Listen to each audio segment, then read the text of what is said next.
하나님 말씀을 읽겠습니다. 욥기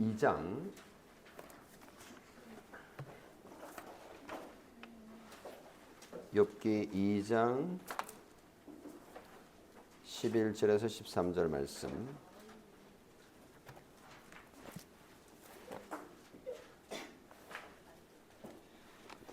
시편 앞에 있죠. 욥기 2장 11절에서 13절 말씀을 제가 낭독하겠습니다.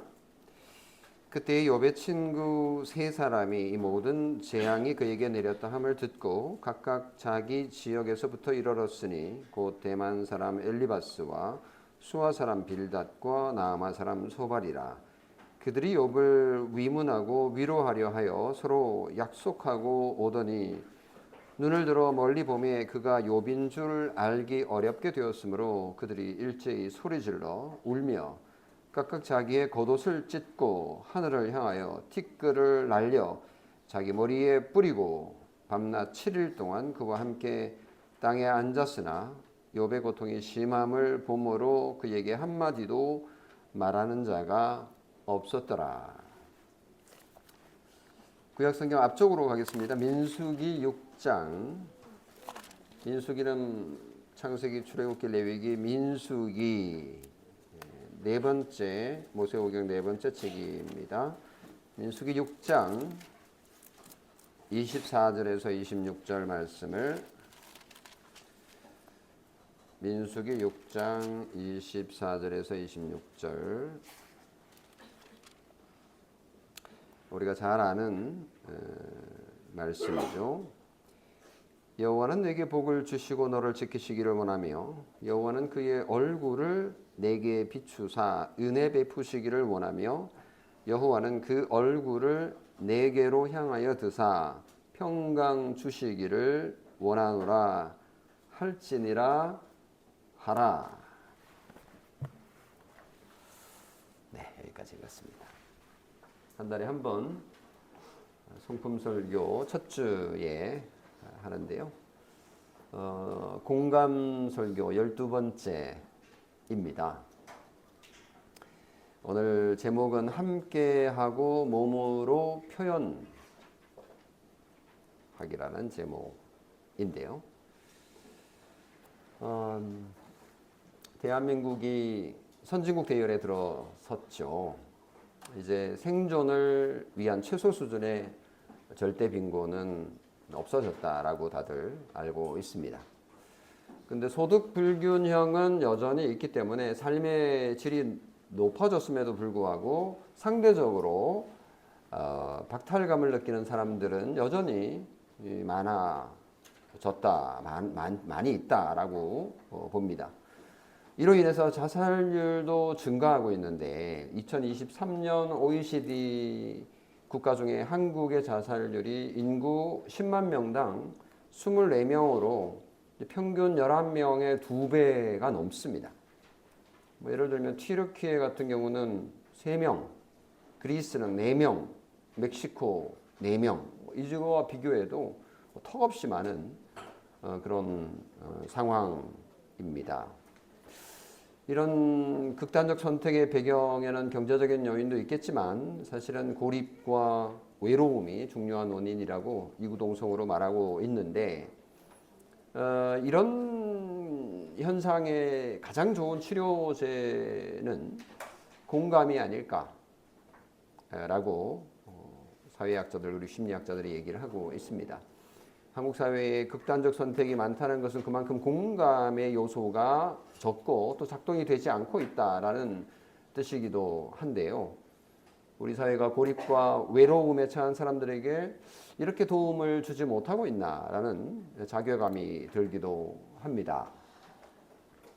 흥미로운 건 이런 극단적 선택에 이르는 고립과 외로운 감정, 이런 것들이 기독교인과 비기독교인의 차이가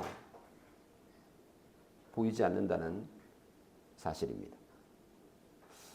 정말 안타까운데요. 극단적 선택에 대한 충동률이 기독교인과 비기독교인 사이에 차이가 없다라는 사실 인정이 좀 안 되긴 하는데요. 통계는 20, 30대 교회 출석 성도들 가운데 26%가 무려 26%가 극단적 선택을 생각해 본 적이 있다라고 말했다고 합니다.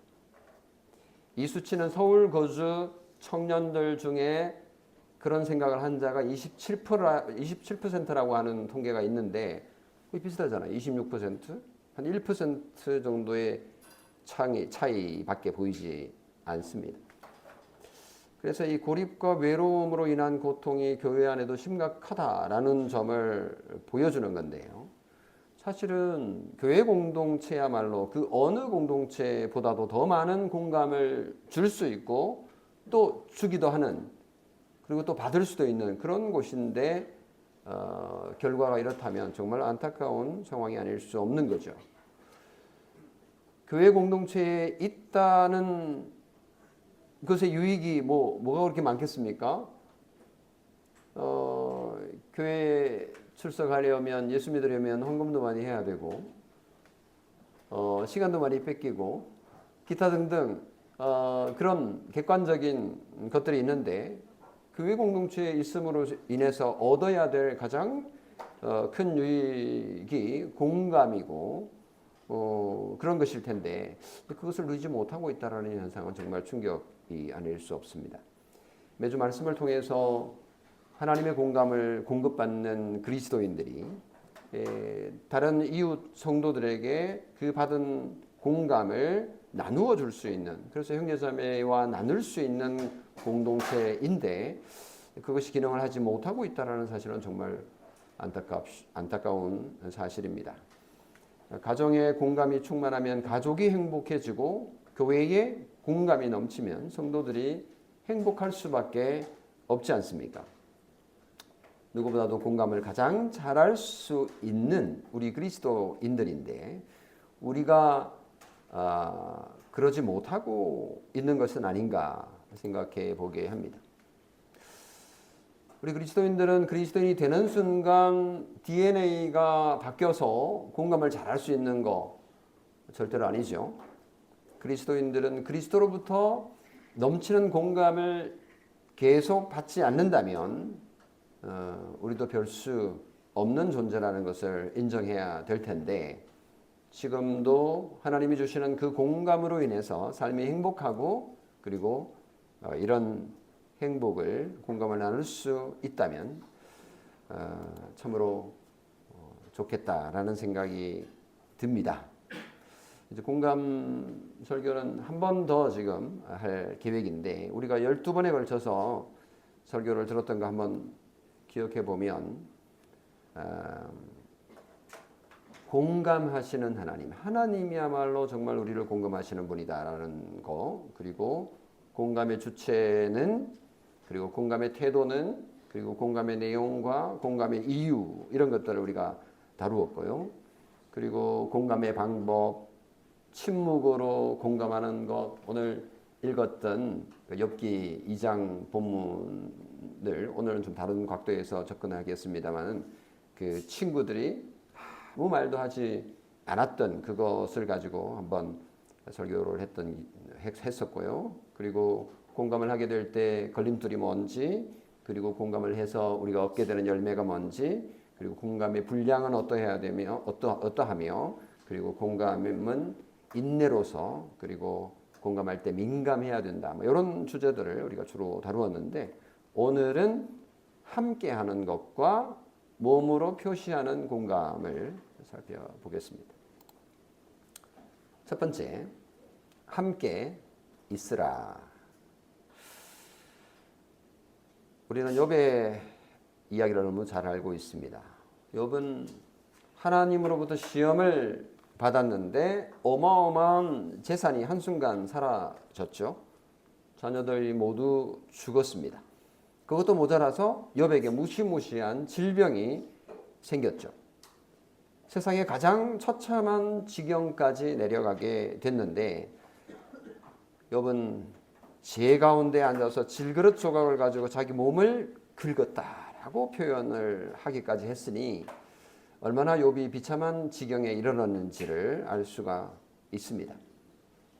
마지막으로 아내가 나타나서 욥에게 이렇게 말했죠. 하나님을 욕하고 죽으시오.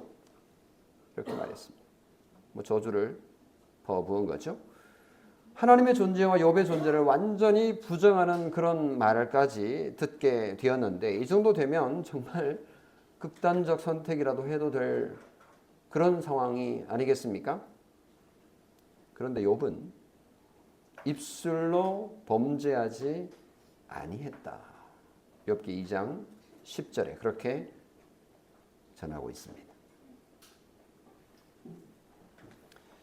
이 욥의 고난은 우리가 잘 알듯이 자기 죄 때문이 아닙니다.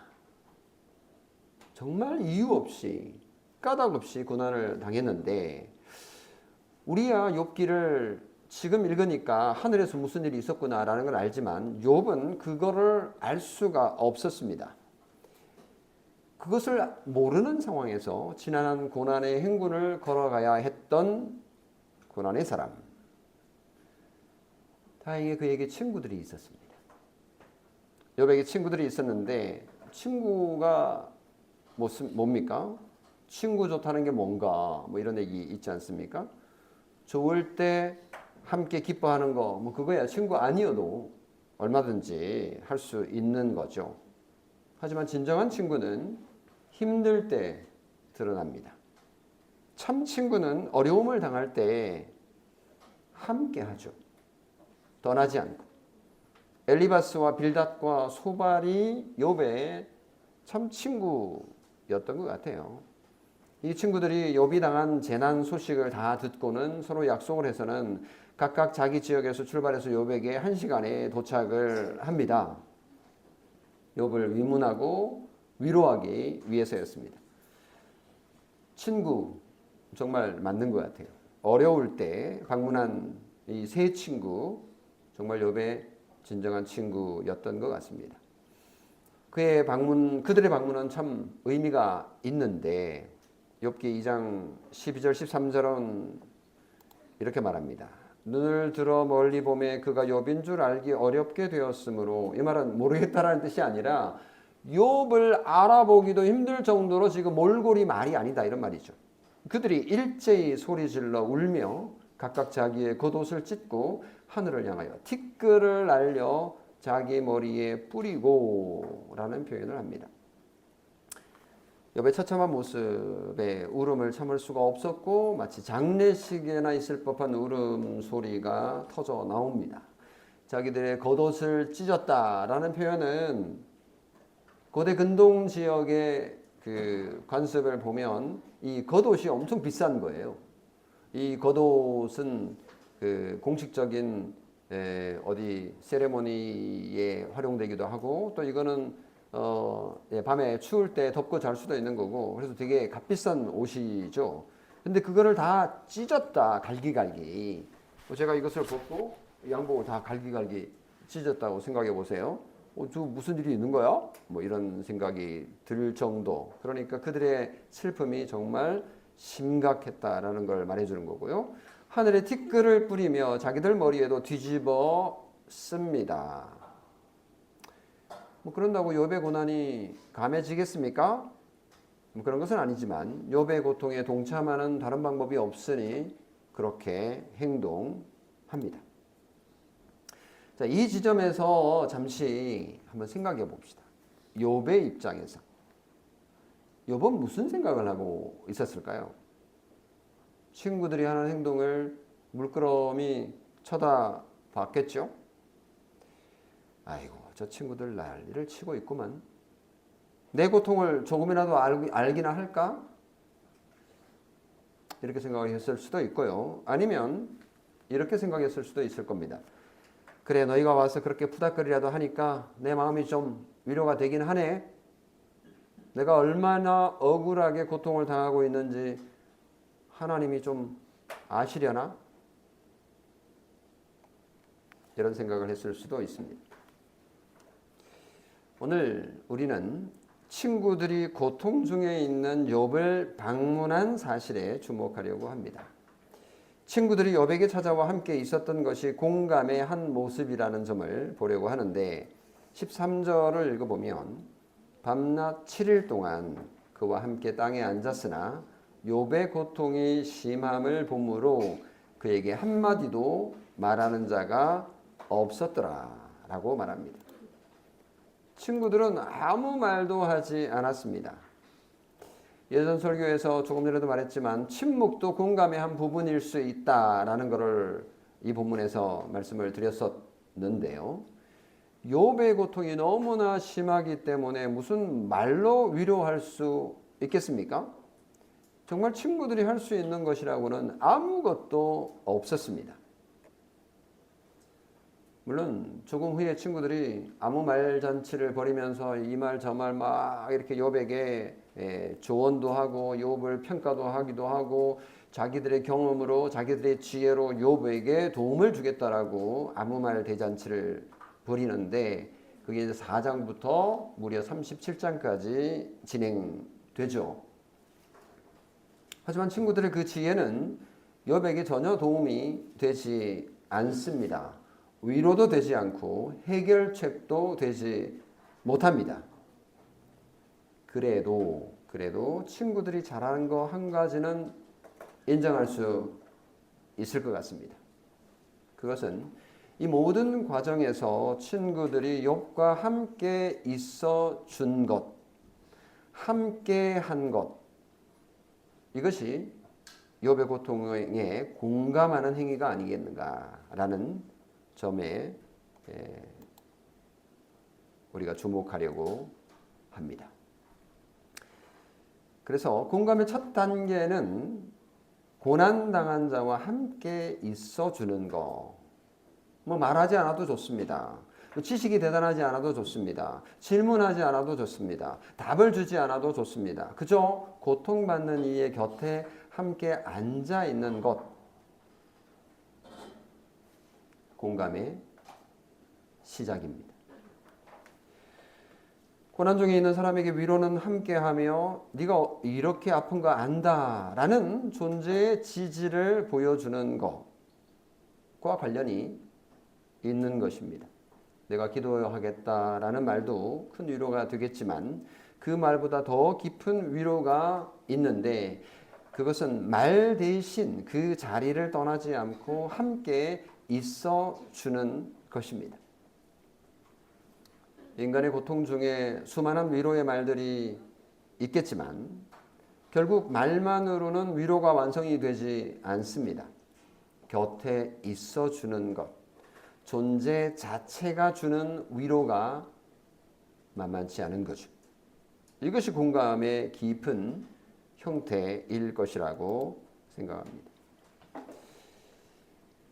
여러분, 예수님의 별명이 여럿 있는데 그 가운데 오늘 설교와 관련된 첫 번째 대지와 관련된 게 있어요.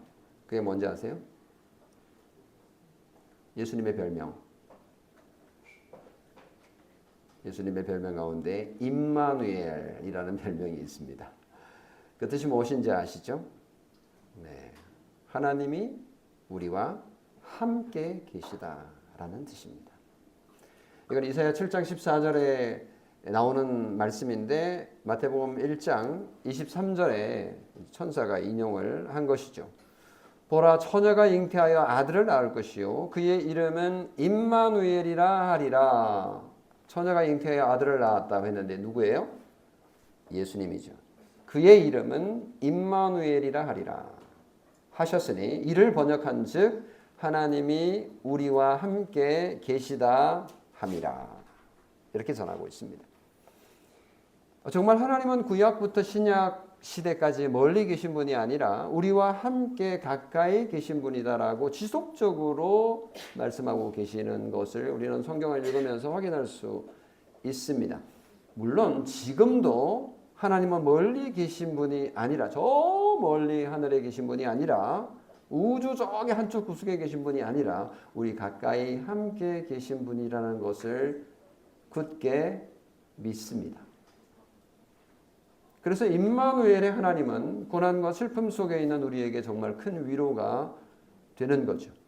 예수님이 사람의 몸을 입고 사람이 되신 것, 인간으로 오신 것 자체가 우리와 함께 하시기 위함이라는 것을 몸으로 보여주신 것이죠. 하나님께서는 우리와 함께 하시면서 우리의 슬픔과 아픔을 아시고 공감하시는 분이라는 사실을 우리가 믿어야 될 겁니다. 예수 믿는 사람은 그런 의미에서 하나님의 공감을 그냥 통째로 받는 자들입니다. 강대국 이집트로부터 이스라엘을 구원하라는 명령을 받았을 때 모세는 엄청 쫄렸습니다. 두려웠어요. 이집트의 그 국력을 모세만큼 잘 아는 사람이 없었죠. 그리고 유대인이 얼마나 나약한 존재이고 유대인의 신분이 그 당시 노예였지 않습니까? 얼마나 처참한 상황인지 누구보다도 잘 알고 있는 모세인데 그때 하나님께서 출애굽기 3장 12절에 이렇게 말씀하십니다. 내가 반드시 너와 함께 있으리라. 모세는 이 말씀을 듣고 하나님의 그 공감, 함께 계시겠다라는 그 공감을 크게 경험하고 큰 힘을 얻습니다. 다윗이 사망의 음침한 골짜기로 다니는 어려움을 겪고 있을 때, 여러분 다윗이 얼마나 위대한 사람인지도 알지만 다윗이 얼마나 비참한 삶을 살았는지도 잘 모르죠. 네, 의외로 다윗의 그죠? 이런 얘기는 잘 아는데 의외로 다윗의 그 후반의 인생을 보면 정말 비참한 삶을 자식들에게 쫓기고 자식들이 어떻게 되고 하는 이런 이야기들을 보면요 정말 불쌍합니다.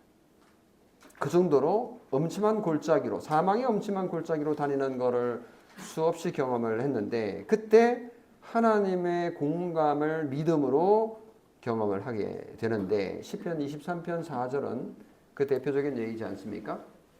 내가 사망의 음침한 골짜기로 다닐지라도 해를 두려워하지 않을 것은 이 해는 뭐예요?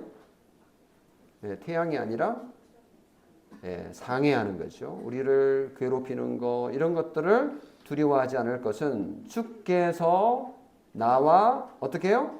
함께 하심이라. 주께서 나와 함께 하신다라는 이 임마누엘의 하나님을 고백합니다.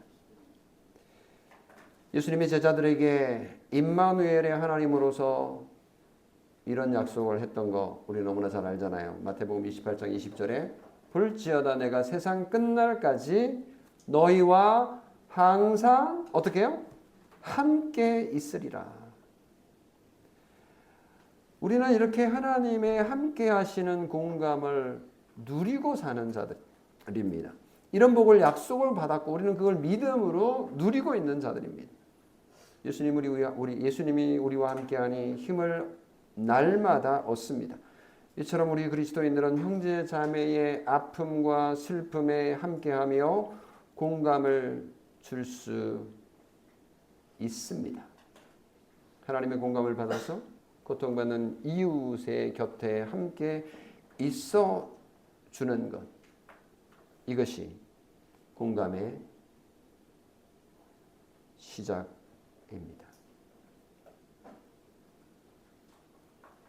두 번째,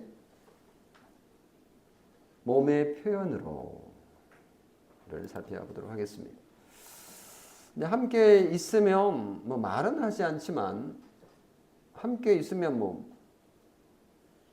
무표정하든지 아니면 울든지 아니면 웃든지 어떤 식으로든지 표정이 나타나지 않겠어요? 이게 앞에 있으면 현장에 있으면 전화는 이게 지금 웃는 건지 우는 건지 목소리만 듣고 좀 한계가 있어요.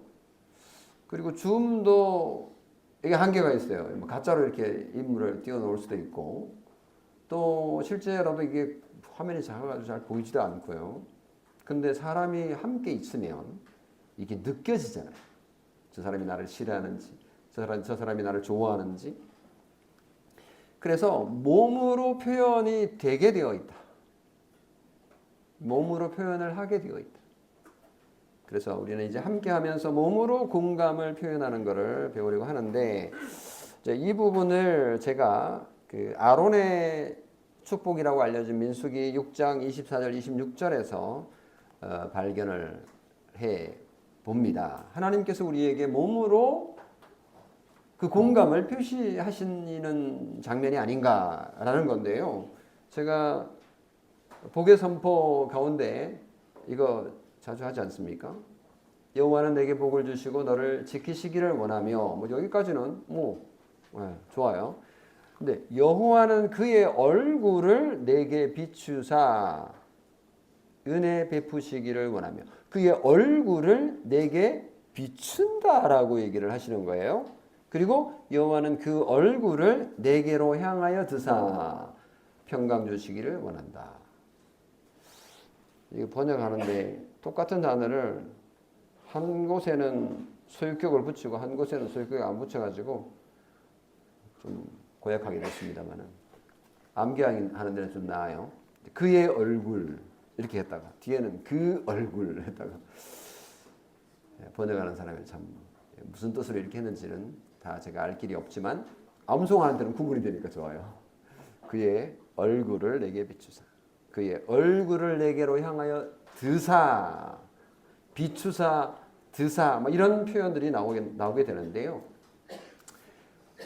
하나님께서 우리에게 공감하실 때 이런 방식으로 하신다라고 생각을 할 수 있는 거죠. 물론 이거는 은유적인 표현입니다. 그렇지만 이것은 충분히 우리가 우리의 생활에 적용할 수 있는 좋은 모티브가 될 수 있다고 생각이 듭니다. 여호와 하나님은 우리를 환난과 고난 가운데서도 복을 주기를 원하시고 지키시기를 원하시는데, 그것을 어떻게 표현을 하시냐? 그의 얼굴을 너에게 비추사 은혜 베푸시기를 원한다. 하나님께서는 빛이시기 때문에 그냥 존재하는 것만으로, 옆에 계시는 것만으로 그냥 비치는 거예요. 그러니까 하나님께서 옆에 계시면서 이렇게 쳐다보면 그냥 얼굴빛이 쫙 우리에게 비치는 거죠. 우리는 어디에 살고 있느냐? 우리는 어둠 속에 갈 길을 몰라 헤매고 있는 거예요.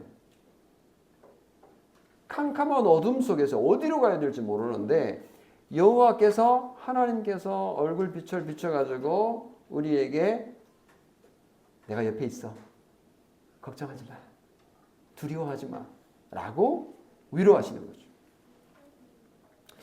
그래가지고 그냥 얼굴빛으로 서치라이트로 쫙 해서 우리의 앞길을 쫙 그냥 다 보여주시면 되는데, 또 그렇게 안 하시더라고요. 그냥 앞길 그냥 등불 하나 딱 비추는 정도로 말씀으로 딱 비춰줘가지고 여기 한 걸음 내디도 또 한 걸음 내디도 이렇게 하나님께서 인도하시는 것을 우리가 성경을 통해서 볼 수가 있는데, 적어도 내가 너 옆에 있으니까 걱정하지 마. 얼굴빛을 비추사. 그 얼굴을 비춘다는 그 표현은 호의를 베푸신다, 내가 너를 지지하고 있다, 이런 의미로 해석하면 됩니다. 그리고 얼굴을 내게로 향하여 드사 평강 주시기를 원하신다. 사실은 앞에 얘기 비추는 거나 얼굴을 향하여 드는 거나 사실은 다른 표현이죠. 그러니까 같은 내용의 다른 표현이라고 보시면 됩니다. 우리의 아픔과 고통을 주의 깊게 바라보신다, 이렇게 보시면 되는 거죠. 나 지금 너 쳐다보고 있어. 무관심한 거 아니야. 모르는 거 아니라고. 내가 다 보고 있어. 향하여 드사. 내가 지금 목도하고 있다고. 너 내가 보고 있는 거 알고 있어? 이런 뜻이죠. 그러면 이 표현은요, 반대로 하나님께서 이렇게 고개를 들고 보지 않는 경우도 있다라는 뜻인가요? 그렇죠. 하나님께서는 우리의 아픔과 고통을 깊게 바라보시고 얼굴을 우리에게 향하여 드시는 분이신데, 그렇지 않은 때도 있는 거예요. 어느 때에? 신명기 31장에 보면요, 내가 반드시 내 얼굴을 숨길 거다. 그러니까 너를 바라보지 이렇게 숙이고 있겠다라는 거죠. 그러면 우리가 볼 수가 없죠. 하나님을 알 수가 없죠. 얼굴을 숨기시는 때가 있어요. 에스겔 39장에도 보면 그들이 내게 범죄함으로 내가 내 얼굴을 그들에게 숨겼고 라고 하는 데서도 확인할 수가 있는데, 우리가 범죄하면 하나님께서 그렇게 혼을 내실 수도 있지만 그렇지 않은 상황에서 이 욥에게 하나님께서 숨어 계시는 것 같지만 사실은 하나님께서는 욥을 다 계속 쳐다보고 계시는 분이시라는 것을 말하고 있는 거죠. 오늘 우리에게도 동일한 하나님이십니다. 우리는 어려움을 당한 형제자매들을 향해서 공감할 때 어떻게 할 수 있을까요? 우리는 상대방 옆에 있어주면서 상대를 향하여서 눈을 마주치고 이해한다는 표시로 고개를 끄덕이거나 중요한 공감의 표현을 할 수가 있을 겁니다. 제가 목사로서 설교를 하는데, 목사가 설교를 할 때 힘이 나는 거는 하나님께서 저에게 막 계시를 주셔서 줄줄줄줄 그냥 이렇게 말을 하기 때문에 힘이 나는 게 아니라, 사실은 이게 참 인간인지라 설교를 듣는 여러분의 반응이 어떤가에 따라서 영향을 받는 거예요. 그래서 눈을 지그시 감고 이것이 그러한가 한번 보리라 라고 하는 모습이 보이면 엄청 힘들어지고, 목사님의 설교 어디가 잘못됐는지 한번 적어보리라 라고 작정을 하고 녹음을 하면서 기록하기 시작하면 그게 느껴지거든요. 그게 느껴져요. 이게 영물인가 봐요. 그럼 힘들어지는 거죠. 근데 또 설교를 듣는데 처음부터 끝까지 또라지게 이렇게 쳐다보면서 설교를 듣는 분도 있고, 어떤 분은 고개를 또 이런 분들도 계시고, 또 어떤 분들은 예배 시간에는 전혀 그러지 않더니 또 뭐 집에 가서 또 전화를 주시는 분도 계시고, 이러면 별거 아닌데도 불구하고 하나님께서 나를 통해서 그래도 일을 하시는구나 라면 이제 위로를 좀 격려를 받기도 하거든요. 근데 이게 나도 모르게 몸으로 표현이 되는 겁니다. 우리가 옆에 함께 하면서 그를 향하여 자세를 취하게 되고 온 매무새를 이렇게 다지게 되고, 휴대폰을 꺼내거나 다른 사람하고 얘기하는 것을 중단하고 오직 그 사람에게만 집중을 하려고 애쓰는 이런 모습들이 이게 공감의 요소로 전달이 되는 거죠. 상대방이 자신의 마음을 공감하는지 몸이나 태도를 보면은 느낄 수가 있잖아요. 그래서 이 바디 랭귀지라고 하는 이 몸의 언어도 하나의 언어이기 때문에 상대방에게 반드시 전달이 됩니다. 상대를 공감하는 마음으로 바라보는 그것만으로도 엄청난 도움이 되는 거죠. 상대를 향해서 고개를 끄덕이는 것만으로도 당신의 말이 정말 중요해요 라는 안정감을 줄 수 있을 겁니다. 말없이 건네는 따뜻한 눈빛 하나, 어깨를 토닥이는 손길 하나가 큰 위로가 될 수 있습니다. 우리의 행동 하나가, 우리의 표정 하나가 상대의 마음을 공감할 수도 있고 아니면 무시할 수도 있음을 기억해야 할 겁니다. 성도 여러분, 우리는 오늘 고통받는 이들에게 가장 필요한 치유제가 바로 공감이라는 사실을 확인하고 있습니다. 한국 사회에는 정말 고립과 외로움에 고통하는 사람들이 너무너무 많은 것 같습니다. 뉴스를 통해서 그런 얘기를 들을 때 참 안타깝습니다. 그들은 멀리 나와 상관없는 분들이기 때문에 나와 무관하다고 생각할 수 있지만 우리 가까이부터 쳐다봅시다. 그런 고통은 우리 공동체 안에도 존재하고 그런 분들이 있습니다. 우리는 교회 안에서 매주 하나님의 풍성한 공감을 공급받고 있지 않습니까? 우리 그리스도인들이야말로 그 어떤 이들보다 공감을 잘 할 수 있는 사람입니다. 우리는 욥의 이야기를 통해서 함께 있어주는 이 공감의 중요성을 확인합니다. 이처럼 공감은 거창한 위로의 말이 아니라 그저 공감받는 이의, 고통받는 이의 곁에 앉아서 함께 존재하는 그것으로 시작이 됩니다. 말로 다 할 수 없는 위로는 바로 함께 있어주는 그 존재 자체에서 나온다는 사실을 깨닫게 될 때 우리가 할 수 있는 것이 분명히 있다라는 것을 확인합니다. 그리고 우리는 아론의 축복을 통해서 몸으로 표현하는 공감을 또 살펴봤는데, 하나님께서는 우리의 아픔과 고통에 정말 주의 깊게 관심을 가지시고 공감하시는 분이라는 것을 몸의 언어로 선포해 주십니다.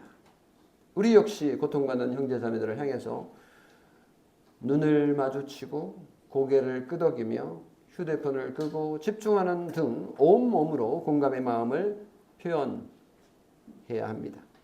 따뜻한 눈빛, 어깨를 토닥이는 손길 하나가 정말 말로 다 할 수 없는 위로를 베풀 수 있을 겁니다. 무엇보다도 우리에게 임마누엘의 하나님이 계시다는 사실 굳게 믿음으로 붙잡읍시다.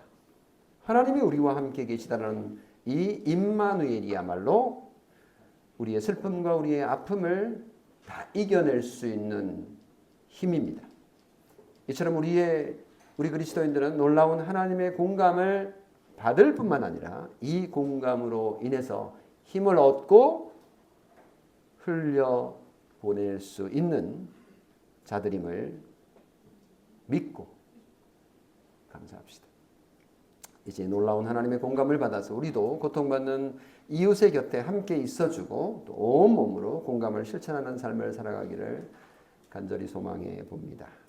고립과 외로움에 처한 영혼들에게 따뜻한 위로와 지지를 전하는 서울교회 성도님들 되시기를 주님의 이름으로 축원합니다.